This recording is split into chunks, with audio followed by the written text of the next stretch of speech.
Samsung outdid this phone here without much fanfare or even a proper announcement, and if you look at the specs, it might be easier to understand why. This is Daniel from Phone Arena presenting the Galaxy Grand Neo. The phone has weaker points not only compared to the newer Grand 2, but even to last year's Galaxy Grand. The handset sports a 5-inch screen with very low pixel density, but the rest of the specs are decent, as the Grand Neo offers you 21 megabits per second connectivity, 5 megapixel rear camera with LED flash, and a quad-core processor. However, the original Galaxy Grand still sells worldwide and actually offers high-resolution camera and video recording, which raises some eyebrows, so let's see what Samsung is hoping for with the Grand Neo. The handset spreads in quite the serious dimensions and weighs almost 6 ounces, so it's neither compact nor light in comparison with other 5-inchers out there. The rounded corners and the physical home key scream Samsung, but the back is made of matte white plastic instead of the company's usual glossy finish. The matte surface is actually nicer to the touch, less slippery, and doesn't attract fingerprints. Grand Neo sports an easily removable back cover, which grants you access to the mini SIM and memory card slots, as well as to the swappable 2100 mAh battery. The side keys blend well with the chrome rim imitation around the phone and are easy to feel and press without looking, providing good tactile feedback. The same goes for Samsung's traditional physical home key underneath the display. Grand Neo comes equipped with a 5-inch panel, but that's where the fun stops. This basic LCD screen has 480 by 800 pixels of resolution, resulting in 186 pixels per inch count. That's worthy of an eye roll. As a consequence, most everything appears jagged and pixelated, which can be rather annoying not only if you're a screen purist, but simply if you have toyed with today's mid-rangers, most of which come with at least 220 ppi. Still, for watching videos and occasionally for browsing, a big screen often trumps pixel density. If these are your main purposes, the Neo might be a fine budget choice, as there are no glaring issues with the display's color representation or the viewing angles. Its peak brightness and surface reflectance are also decent enough for usage outdoors, unless you're standing in direct sunlight. The Galaxy Grand Neo is loaded with Samsung's TouchWiz Nature UX on top of Android 4.2 Jelly Bean. Samsung's mom on if and when will KitKat hit the phone. With Nature UX, however, the most apparent visual differences that KitKat brings, like a transparent status bar and a full-screen wallpaper, are already present in the overlay, and the Grand Neo is no exception. We're also getting most staple features of Samsung's homemade interface overlay, like Smart Stay, which keeps the screen on while we're looking at it, and the multi-window mode that can split the display in two and run 2 different apps at once. The Air View and Air Gesture modes that are present on Samsung's more upscale handsets are nowhere to be seen here. Typing on this larger display with one hand can get dicey when you have to reach for the upper left or right corner of the keyboard, so we'd advise you to enable this swipe typing mode.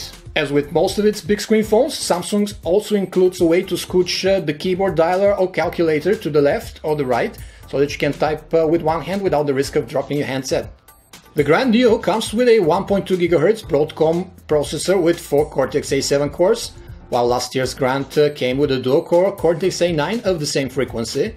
That's one of the few differences between the two phones, and it is not translating into any benchmark or performance superiority for the Neo. Samsung outs the phone with 1 GB of RAM and 8 GB of storage, of which 5 GB are user available, and these are expandable via microSD card slot. Samsung's TouchWiz browser looks a bit dated with its squarish interface elements here, especially on a 186 ppi screen. It is, however, proven to be one of the fastest renderers, plus at Android Jelly Bean it still supports Adobe Flash out of the box. The Galaxy Grand Neo supports European and Asian GSM frequencies with up to 21 megabits per second download speeds, and is also available in a dual SIM version. Like its predecessor, it has plenty of connectivity radios too, such as Wi-Fi, Wi-Fi Direct, Bluetooth 4.0, assisted GPS, DONA, and FM radio. The gallery offers split screen view with a thin strip that lists your folders here on the left and their content on the right, which aids navigation around it. There are plenty of editing options built right into the interface too. We also get a stock video player that runs most popular formats like MKV and XVD without a hitch, and up to 1080p resolution at that. DivX licensing, however, is not present on the phone as usual recently, but you can always grab a better player from Google's App Store.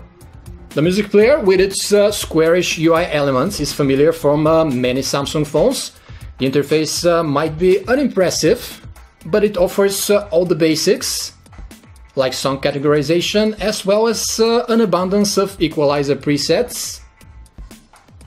The loudspeaker is pretty average, both in terms of strength and in sound output quality. The 5-megapixel camera on the back of the Grand Neo has an LED flash next to it, and there is also a front-facing shooter for video chat. Samsung offers a few shooting modes like best shot or panorama arranged in this typical carousel mode, but more processor-intensive regimes like rich tone, HDR are absent from the Neo. The 5-megapixel photos feature the amount of detail that can be expected from this kind of resolution. Color representation is largely accurate, as is the overall scene exposure. The amount of noise, however, is quite a lot, even on a bright sunny day, while indoor it creeps up even further. Low-light photos come out a tad soft and noisy, but if you hold the handset steady, they won't blur. Unlike last year's Galaxy Grand, the Grand Neo doesn't capture 1080p Full HD video footage, but rather makes do only with 720p HD resolution at 30 frames per second. The footage fulfills the promised frame rate, but comes out a tad soft and lacking detail. Galaxy Grand Neo seems a bit of an odd bird, giving it on specs when compared to last year's Galaxy Grand, yet let alone to the newer Grand 2. The only advantage it holds before the Grand, for instance, is the quad-core versus dual-core processor, if that can even be called an advantage. Its specs are pretty basic, and the pixel density is so low that in order to appeal to big screen lovers, the Galaxy Grand Neo has to muster up an enticing price. However, the suggested retail tag is a bit under $300 or euros, and that's where it clashes with more capable handsets for the price. For the same tag, you can get the 5-inch Alcatel One Touch Idol X, for example, which flaunts a 1080p display and 13-megapixel camera in a much slimmer, lighter package. The LG L9 II also deserves your attention, as it goes for less than the Grand Neo and offers a 4.7-inch display and 1080p video recording in a very compact chassis. If you don't mind a smaller 4.5-inch screen, you can save $100 and give the Moto G a chance, as it sports higher pixel density and is already on Android KitKat. This was a video review of the Samsung Galaxy Grand Neo from Phone Arena. For more information about this and other handsets, you can visit us at phonearena.com. Thanks for watching.